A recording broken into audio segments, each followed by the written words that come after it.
about performance measurement, we often have to think about who the audiences are. We have an internal audience, how do we improve our operations? We have an external audience, how do we build buy-in at the community and show them we're doing the things we said we would do? And how do we get buy-in from our funders and our sort of institutional supporters? I think that suggests two things that we touch on briefly in the background paper that we shared with you, is that the kinds of systems you put in place internally and externally may actually be a little bit different from each other. We've flagged, for example, the model of the balanced scorecard as an example of an internal kind of management approach. This basically says that within an organization, we need to look at a number of areas of our operation on an ongoing basis, and if we identify issues or problems or challenges, we need to fix those on an ongoing basis. So in the sort of traditional balanced scorecard approach, there are 4 areas that are examined under that model: financial performance, customer relations, internal processes, how long and how well do you do things, and innovation and learning. Are we adopting best practices? Are we staying at the leading edge of our sector? And only if we're sort of addressing those kinds of issues can we actually ensure that our organization performs effectively. This balanced scorecard approach is actually used by most of the community. So I guess, given all this background information, you're very patient for kind of hearing about a lot of these things and looking at some of the things that other communities are doing. But as we think about performance measurement in the context of this community, how should our ideal performance measurement structure measure its economic development performance? So we think about that kind of logic model sort of approach. How should we be reporting information to the community about how well we're doing? What kinds of issues do we need to be thinking about? What kinds of structures should we be sharing information about? And again, I think there's a number of things as we wade into this that we can consider. That notion of hard and soft factors. I can measure unemployment rates and all kinds of data, but how do I measure things like outcomes, and how do I get to the real interests of the community? How do I think about attribution and relevance? How do I actually connect the things I'm measuring to the work of the economic development structure itself? How do I acknowledge the diversity of the work that economic development will involve in Kingston? And how do I think about that notion of neutrality and data credibility to ensure that, when we do report information, there's a sense that, oh yeah, that's legitimate. I understand that. I know where it comes from. I can see how that works. So, big questions, really easy to answer, so we should breeze through this in a couple of minutes, right? I'm interested in just your initial thoughts and feedback on this area. How do we start to think about performance measurement in this space? Who wants to break the X out? I liked the part that you showed, I think it was Halifax, where it showed like a ranking. It's a little bit more of a competitive environment to show you versus other cities in the province or other cities in the country that you may see yourself competing with, in whatever category that may be. But I just see it as a pretty simple benchmark, and that when I just think that it makes it easier to make decisions moving forward if you know you're competing with other cities. A lot of times when you focus just on your city and you don't think about other cities, you can maybe lose perspective of the big picture and start worrying about tiny things compared to larger items that may have a bigger impact on your city. So I thought that the Halifax comparison kind of, it was something I was attracted to. Thoughts on this? Can I take questions comments from the gallery? It seems like this is geared towards Economics 101 and starting to set up for the future. Can you tell me, with the benchmarks, how did they do in the past? Where are we rated so we know how we have done so far? Isn't that what the word review is about? Sorry, we're not talking about the past at this point. We're actually discussing how we're going to look at this in the future. So at this moment, that answer is coming, or if it hasn't already been published, it's already being published. This is a slightly different topic, and I'd like to stay on topic, please. Yeah, I think one of the things that we're really trying to work towards is this notion that if we get the right measures, it'll allow us to develop this kind of database of historical information where we've got that kind of buy-in or credibility from the outside. Yeah, thanks, Brock. Tremendous presentation. Really informative. I learned a lot already. We're looking at the Canadian context here, which is obviously the essential. A lot of these Scandinavian countries, Finland, Sweden, Denmark, Norway, even Iceland, and other Baltic nations are doing very well. I'm wondering if maybe long-term, Kingston needs to look at that as well. Like, right now, we're focused on trying to fix things for the short and medium term, but I mean, it's quite amazing that, those small countries, like we got the U.S. living next to us, we can't live with them, we can't live without them, that kind of thing, like the elephant and, all those images. But those small countries, they're next to, say, Russia or Germany or the UK or France, right? So they've adapted and found ways to compete. So I'm wondering if KEDCO or the organization that takes over from it and the city need to look at that kind of context as well.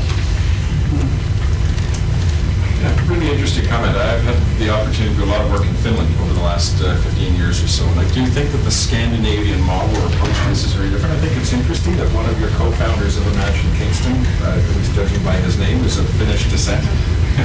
I think that sort of speaks to maybe some of the approach that they've used there and how it can benefit here. One of the things that we see in the Finnish context, for example, is a very high level of kind of collaborative, cooperative approaches to economic development, where groups of business people, groups of concerned citizens sort of come together and take on some of the tasks or responsibilities around the economic development space. In much the same way that, Imagine Kingston has said, let's hold a summit where we actively think about what comes next and what we want to do. Let's try to find those positive points of engagement. And I think it's really impressive. There is a political tradition of that in Scandinavia. Often once an election is held, parties will work together across the floor of the parliament to try to cooperate on legislation and approaches rather than our sort of more adversarial approach that we have here in Canada. So I think there is a bit of a different political context, but certainly lots that we can learn from. I guess one of the things that it's always difficult to try to find what I would call macro level indicators, because they are so far out there. So as an example, some of the delegations have shown that, Stats Canada would say that we've had limited job gains when KEDCO has been putting forth the notion that jobs have been created. But the reality is that there are jobs lost as well. And so what I worry about is if we didn't spend money on economic development, how big would the job losses be cumulative? Because much of that effort that's gone into job creation, whatever that may be, whether it's in the tourism sector, the healthcare sector, the public sector, the base, the military, federal sector, whether or not there are jobs that are actually here in Kingston because of efforts and the spending of, I'm going to call them investment dollars into that area. So I think in order for me to gain some traction on the whole notion of the types of measures that we should introduce, I need to see how the organization is broken down in terms of where its investment goes. So, we have, and we're going to get this information, we've asked for it as a committee, so that's the key for me. So as an example, we know that generally speaking, KEDCO is a $3 million operation. $1.5 million goes to tourism. There may be some components of tourism that needs to be broken up or dissected to figure out, where those dollars are spent. That leaves us with $1.5 million. Some of that goes into business attraction, not all of it. Some of it goes into entrepreneurship development. Some of it goes into workforce planning and an array of services that's offered to small employers that don't have the time to recruit staff. Some of it goes into technology support systems, which helps to bring the provincial, I'm going to call it agenda for the future of the province into its relationship with the university and college sectors. And so those elements start to break down the component costs related to what the people do, what the dollars are spent on, all those sorts of things. And the point for me, when we see that breakdown, we'll be then able to ask questions, okay, what do we get for that money? So at one of the presentations early on, probably the second meeting, we learned that the Entrepreneurship Center, and I don't know which period it was, but let's say it was a 12-month period, helped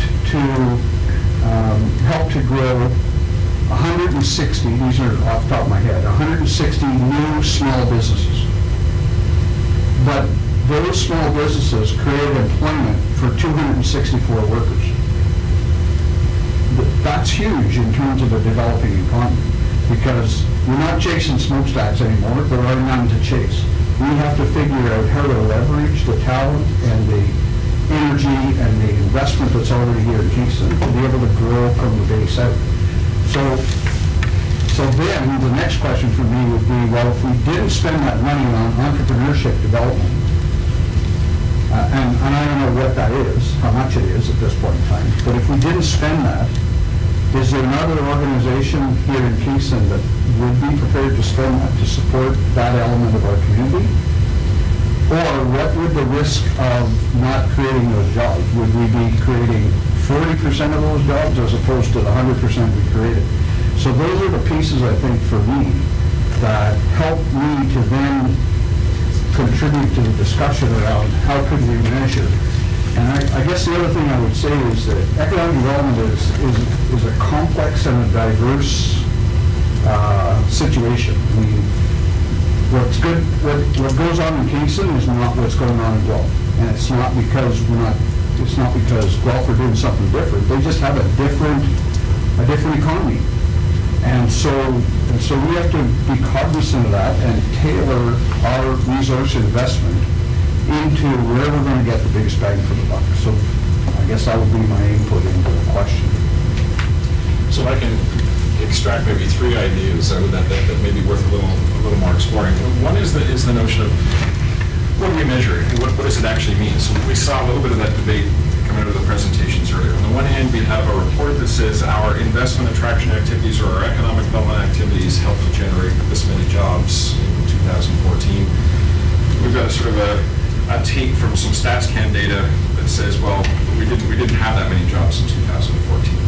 So it may be a little bit, we need to ensure that we're doing apples to apples kinds of discussions on these things, that what StatsCan is reporting is for an entire area that includes more than just the city of Kingston versus the economic development stuff, which is from Kingston, and that, one's reporting on the results of activities versus the others who are saying, well, here's the overall scope of the economy. So ensuring that the data is kind of there. Second, that we're engaged in this kind of whole series of activities, and we're going to have to measure something different for each of those activities. And one of the things that we may want to measure is how many resources are we putting into each of these areas versus the kind of results we're getting. So, how much is going into the creation of those 160 new ventures in the small business support area.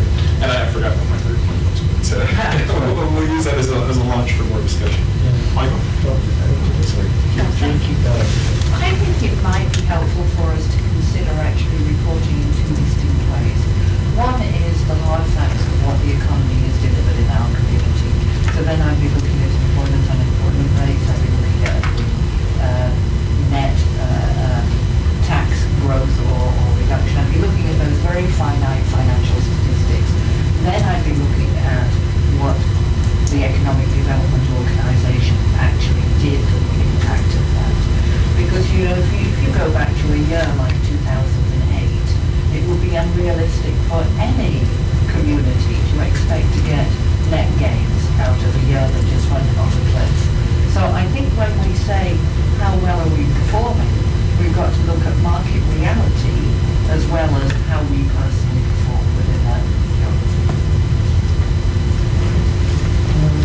Yeah, it's such a big topic. I'm having a hard time knowing where you're going to jump in here, but I think one of the things that we have to look at as we move forward with measuring the success of an organization is the fact that a lot of the measures of success come from the funders themselves. So I look at the Ministry of Economic Development, Trade, or Graduate Goods Ministry, whatever it's called these days, and I would assume that the funds that may come to an economic development organization from a ministry like that will come with all the indicators and all the success measures already in place. So you already have that coming, and so there is a certain responsibility, I think, from funders to help to define what they're getting from the money that they're putting forward. So I think that's one comment that I had. The other relates to customer service, and I like what Oakville is doing in terms of